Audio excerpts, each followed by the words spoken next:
everybody, welcome back to Hopeful Happenings. Last week I showed you my tips on how to create the perfect villain. Today we're talking about how to cap this villain to give the reader the best final impression.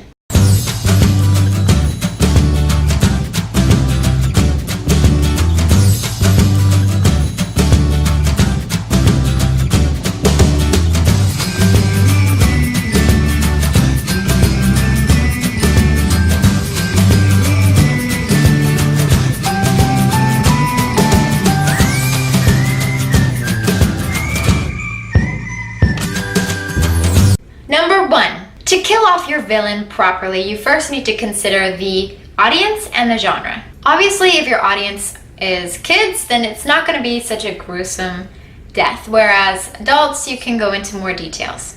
Kid villains usually die by falling off a cliff or maybe magic. Now with genre, there's some rules too. For example, a contemporary romance novel is not going to have such an elaborate death. It's going to be something more simple like getting shot or hit by a car. Whereas fantasy or sci-fi can go into maybe there's like a stone that rips off your skin or something crazy like that because it fits the genre. Number 2, make sure the villain deserves what they get. Keep in mind that you don't always have to kill your villains. If your villain is forced to commit their crimes, if they're defending themselves, or if they're torn between what's right and what's wrong, then those are villains that you might want to consider doing something else with, such as putting them in jail or giving them a simple death. One other time when we wouldn't kill the villain, even if they're really bad, is if it conflicts with the hero's personality. Like Batman, for example, doesn't kill his enemies, so when Joker is like, kill me, do it,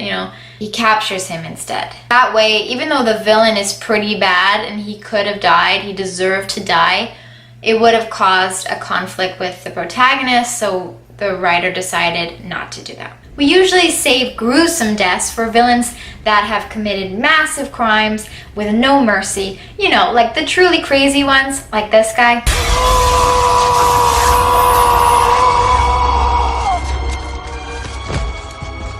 Number 3, do not make the villain's death an accident. Accidental deaths of our villains, especially when they're at the climax, feel like a deus ex machina. Our hero needs to be the one that causes the death of the villain, whether directly or indirectly. Don't rob the hero of their chance to prove themselves and make things right in the world. If someone else kills the villain or something, say like nature, and the hero had no say in it at all, then it's going to feel cheated. For example, in The Hunchback of Notre Dame, it's technically the church building that ultimately causes Claude Frollo's death.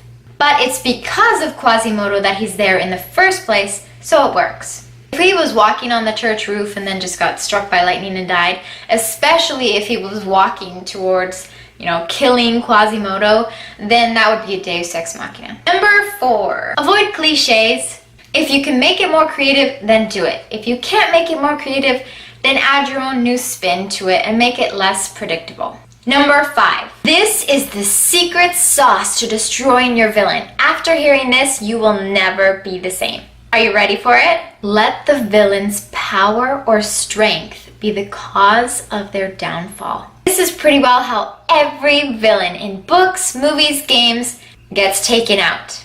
Don't believe me that this is how every villain is destroyed? Let me show you.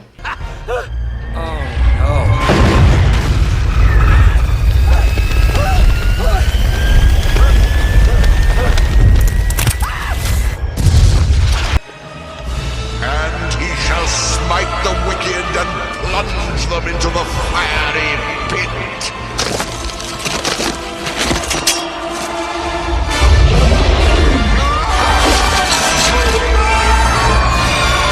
Against her, and then Katie, my friend Katie, she made out with Regina's boyfriend and then convinced him to break up with her. Oh God, and we gave you foot cream instead of face. Oh!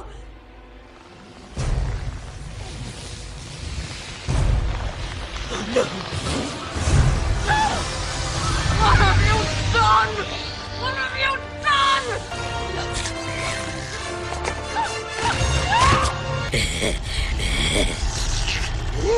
No, let me explain. No, you don't understand.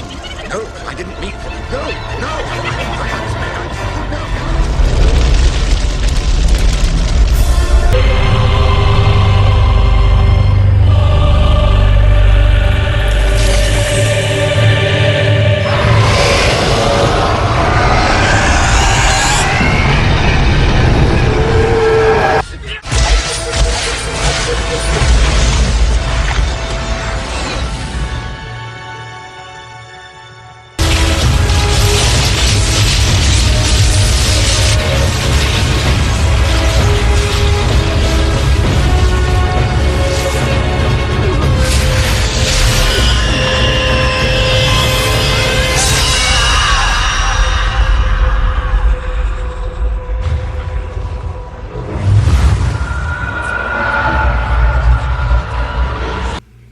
I know, you're never going to be able to look at movies and books the same way, are you? A villain who is taken down the same way that they were brought up is one death that we feel is justified.